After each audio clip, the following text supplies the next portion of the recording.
तर आज आपण बनवतोय कोथिंबीर वडी। एका मिक्सरच्या भांड्यामध्ये आलं, लसूण, ओवा, जिरे आणि हिरवी मिरची याची दाटसर पेस्ट करून घेतली आहे आणि अर्धा कप कोथिंबीर स्वच्छ धुवून बारीक चिरून घेतली आहे।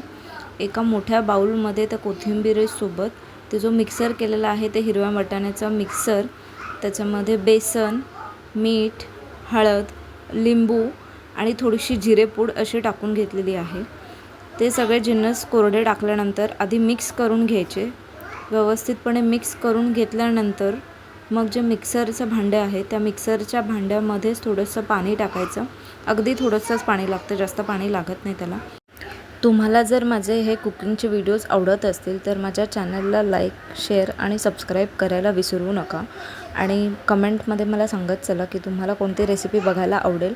मी माझ्या पद्धतीने सगळे रेसिपी शक्य असल्यास शॉर्ट्समध्येच टाकायचा प्रयत्न करते, जेणेकरून ज्या गृहिणींना वेळ कमी असेल तर त्या शॉर्ट्स बघून ते जो काही रेसिपी बनवली आहे किंवा त्यांना बनवायची आहे ते सर्च करून ते बनवू शकतील।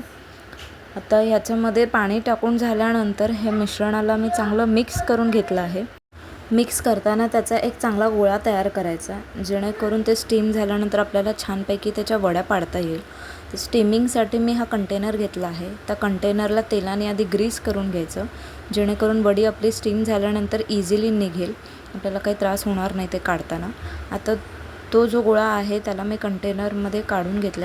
त्या गोळ्याला दाबून दाबून सेट करून घ्यायचं आहे। एकदा ते कंटेनरमध्ये सेट करून घेतल्यानंतर वरून मी भरपूर असे पांढरे तीळ टाकलेत।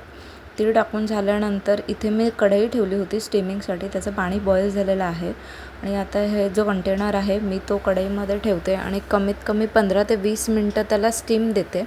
15 ते 20 मिनटानंतर तुम्ही टूथपिकच्या मदतीने असं आतमध्ये टाकून चेक करू शकता की ते झालं आहे की नाही। जर टूथपिकला काही बॅटर लागलं नाही तर ते आपली वडी झालेली असेल। आता मी त्या वडीला थोडंसं थंड होऊन देते आणि मग चौकोनी आकारामध्ये कापते आहे। हे बघा, तुम्ही बघू शकता किती छान त्याच्या वड्या पडल्यात।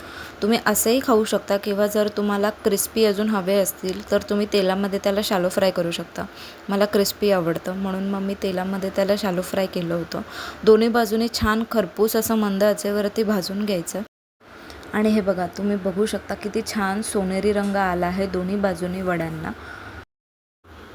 रेसिपी आवडली असेल तर स्वाद सोलापुरी बाय प्रेरणाला सबस्क्राईब करायला विसरू नका। धन्यवाद।